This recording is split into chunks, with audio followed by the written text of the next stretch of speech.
আজ একেবারে গ্রামের পরিবেশ বন্ধুদের দেখাচ্ছি। দেখুন আমার বাপের বাড়ি এখনও আছি আমি। এই যে একটা গাছ, লেবু গাছ আছে, ভীষণ ঘাস হয়েছে, সেই জন্য পাতাটা দিয়ে এই পাতাটা মারিয়ে আমি লেবু তুলতে যাব। এটা সুপারি পাতা। এই সুপারি পাতা দেখে অনেক দিনের কথা, পুরোনো দিনের কথা মনে পড়ে, একদম ছোটোবেলার কথা মনে পড়ে। ওই সুপারি পাতাতে গাড়ির মতো করে আমরা টেনে টেনে খেলতাম। এই যে এরকম লেবু হয়েছে, গাছের তলাতেও অনেক লেবু পড়ে আছে।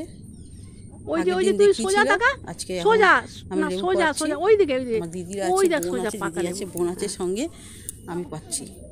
আমি এইসব কাজ করতে খুব এক্সপার্ট। ছোটোবেলায় এইগুলোই আমি করতাম। আমার ওপর খুব ভরসা করতো আমার মা। আমাদের বাড়িতে প্রতি মাসে সত্যনারায়ণ সিন্নি হতো। মা বলতো এই কলার কাঁদি কাটতে হবে।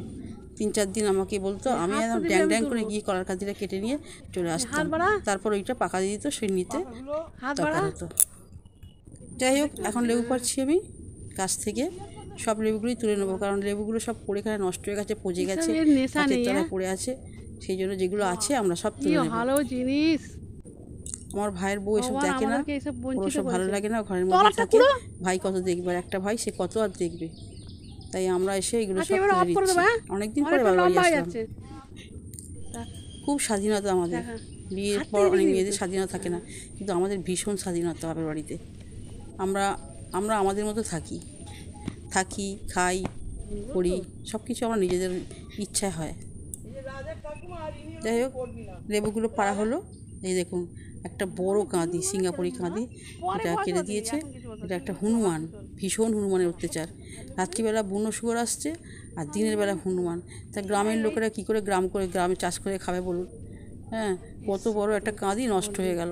এটা খেতেও পারবে না, কিচ্ছু করতে পারবে না, না কাঁচা খেতে পারবে রান্না করে, না পাকাতে দিল।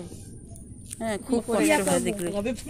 ভীষণ হনুমানের অত্যাচার, এত হনুমান অত্যাচার। যাই হোক, একটা মানকচু বলে, এটা অমৃতমান পাতা। এইটা আমি একটা পুকুর পাড়ে হয়েছিল, আমার বোন বলছে, আমি তো চিনি না খুব একটা, সেই জন্য আমি এইটা তুলে নিয়ে এসে আমি তুলে নিচ্ছি ওখান থেকে আর কি। হ্যাঁ, পুকুর ধারে একদম পুকুর আছে, এখানে জলা আছে, ধান চাষ হয়।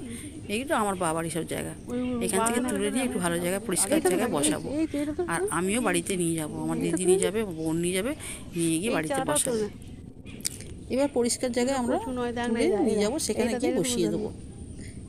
এই পাতা নাকি বেটে খাওয়া করতে খুব ভালো লাগে, চিংড়ি মাছ দিয়ে হয়, ডাল দিয়ে হয়। আমি একবার খেয়েছিলাম, খেতে খুব ভালো লেগেছিল।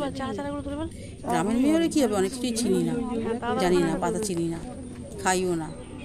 এগুলো অমর্তমান, আমার বিশ্বাস। এইভাবেই আমরা মানুষ হয়েছি। এগুলো তুলে নিয়ে পরিষ্কার জায়গায় বসাবো। এই দেখুন, মান পাতা একটা নিয়েছি তুলে। এই যেখানে অনেক শুষ্নি গাছ হয়, শুষ্নি গাছ এত হয়, আমরা তুলেছি, অনেক তুলেছি। এইবার তুলে নিয়ে এবার একটা শাবল দিয়ে গর্ত করছি, এইখানটা পরিষ্কার জায়গা আছে, এখানটা তুলে নিয়ে এসে বসালাম। ভাইকে বলবো যে এই গাছগুলো নষ্ট না করে আমরা একটু পরিষ্কার জায়গায় বসিয়ে দিচ্ছি। বলা যায় না, ভাই হয়তো ছুঁড়ে ফেলে দিতে পারে এখান থেকে, তাই আমরা বলে দেবো যে এখানে পরিষ্কার জায়গা কারণ বসিয়ে দিচ্ছি। কারণ ও সকাল থেকেই বলছে কচু শাক কর। হ্যাঁ, করতাম, কিন্তু এখন আছে এখানে অনেক কচু গাছ, আজকে আর ভালো লাগছে না, ওই জন্য এটা বসিয়ে যাচ্ছি। আর পরের বারে এসে আমরা করবো। এইবারে অনেকদিন পরে বাপের বাড়ি আসলাম, সেই ভাইফোঁটা এসেছিল, অনেক কাল পরে এলাম। আসি, কিন্তু মাঝখানে গরম পড়েছিল প্রচণ্ড, সেই জন্য আর আসিনি। আমরা যখন আসি সব বোনেরা মিলে একসঙ্গে আসি। একা একা ভালো লাগে না, সেই জন্য সব দিদিরা যখন আসে, ছোটো বোন আসে, সবাই যখন আসি আমরা একসঙ্গেই আসি, এসে একটু আনন্দ করি, খাই দাই, নিজেরাই আনন্দ করে চলে যাই। আমরা যেগুলো গাছ সেগুলো গাঁটি করছি। যাই হোক, কচু গাছটা তো আমরা ভালো করে বসিয়ে দিলাম। এখানটা পরিষ্কার জায়গা আছে, ফাঁকা জায়গা আছে, এখানটা এই কচু মানে মানকচু, এটা অমৃতমান পাতা। এইখানটা বসিয়ে দিলাম, যাতে হয়, আরও হয়, দেখা যাক কি হয়। হ্যাঁ, বসিয়ে দিচ্ছি, পরে এটা আমরা তুলে রান্না করব। এই যে এই কুকুরটা আমি নাম দিয়েছি আলু ছাই, এই কাল থেকে আমাদের ছাড়ছে না, কত আমাদের চেনে।